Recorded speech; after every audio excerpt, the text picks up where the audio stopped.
Welcome back. Welcome back. And apologies. Um, we had a break in transmission. We had a break in transmission. And remember, our topic this morning, 20th January 2023, is still God is the only helper. God is the only helper. And we're looking at Psalm 63, verse 7. Psalm 63, verse 7. So I was saying that when the glory of his house, or I was reading Psalm 60, Psalm 49, 16 to 17, Psalm 49, 16 to 17. It says, "Do not be afraid when one becomes rich, when the glory of his house is increased. For when he dies, he shall carry nothing away. His glory shall not descend after him." And I said, I was reading a caption that says that we we pursue everything, we chase everything, but we take nothing away with us. And so, none of the exotic destinations in the world can offer the peace, the calmness, and quietness that only Jesus can offer in his presence. None of the exotic destinations, not Dubai, not Israel, not Cancun, not Marrakesh, you know, all these destinations that we go to. Yes, we get some, like we feel we're good with them, and there's this calmness or peace, but none can offer what Jesus can offer when we come into his presence.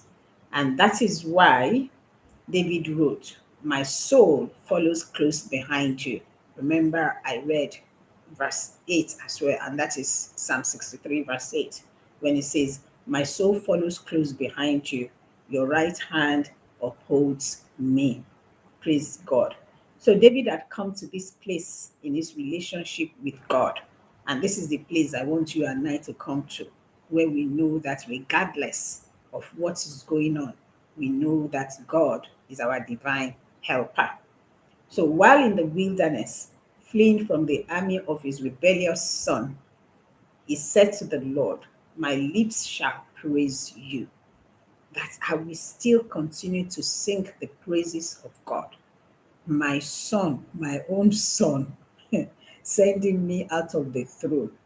Yet I will praise God because I know God will send help. God will send help.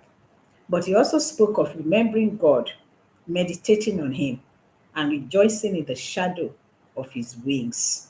Verses 6 to 8. He was content just to think about him and enjoy his presence because that's the only help that he can get. He's had that experience even when Saul was chasing him away. So with the son, he knows that God will still come through for him. As we grow in our relationship with God, we experience the same kind of closeness, sometimes talking, sometimes meditating, and sometimes feeling surges of gratitude. Surges of gratitude. And even when absorbed in earthly pursuits, which I have said, there's nothing wrong in them. There's nothing wrong in them.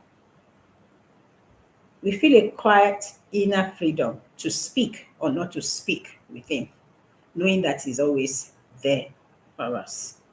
So, my dear friends, if anyone promises the moon, the heaven, the sun to you, don't be carried away. Don't be carried away. Pause and think. God is your only helper. He's our divine helper. Those that are giving the promises, if they come through, yes, God has given them the opportunity and they have stepped in. And indeed, God will reward them. However, if they fail you, don't be upset with them. God has not given them the opportunity. Why? Because His glory is not going to share with anyone. And so God is our divine helper. He will send someone to do the job, to carry it out, but He is the one that is in control. So lift up your eyes unto Him, the one that neither sleep nor slumber, the one that will keep you. in your going out and in your coming in. The one that will do what only Him can do. The one that with Him nothing shall be impossible. Lift up your eyes unto Him. That is where your help comes from. Glory be to God. And the Lord will send divine helpers across your path as you go out today. Whatever you do and whatever your heart desire is, the Lord will meet you at the point of your need. In Jesus' mighty name. Remain blessed and have a wonderful Friday. It's beginning of another weekend. Rejoice. The Lord is with you. Shalom.